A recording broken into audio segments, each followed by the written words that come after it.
daily. Anybody who's actually competing wants to know, where they're at, right? They want to know if they're doing okay. And so this gives them that way of giving a feedback loop of you're doing a good job, keep doing what you're doing. And then as people move up the leaderboard, typically my director of marketing, my team will actually talk to the top ones as they kind of move up and filter the board so that we can help them do even more. So it's like kind of almost an additional unstated incentive is that if you crush it, we want to help you crush it even more.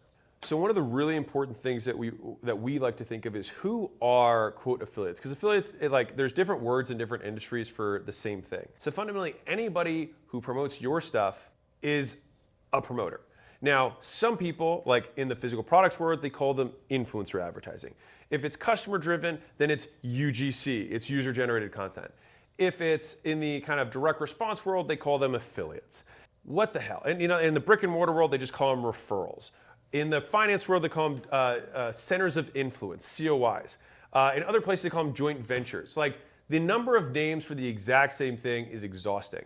But all they fundamentally are people who tell other people about your stuff for some reason, money, free stuff, or just because they love the product. When I'm thinking through this, it's like I want to make sure that for every type or genre, I can speak their language. I want to make posts, frame my stuff for people who have warm audiences on Instagram or YouTube, or that in terms of how they're communicating in a specific way so they can use it, right? If you're somebody who has an email list and you're more text-based info, you've got a Substack, you're on X, you're on LinkedIn, you do more blog style stuff. It's like that I want to make sure that I can set you up. If you're somebody who's just a really good advertiser, some guys it's funny because last year some of the top guys they're just really good at paid ads. They didn't even have any of this stuff. They're just like, oh, I'll just take the ads, I'll run them. I know I can just make my way into the top 50. It's exactly what they did, right? And so it's like, I want to make sure that those guys are taken care of by giving them the ads that I know that are working and that are pre-approved. So they don't have to, I have zero friction. They can just take them, run them.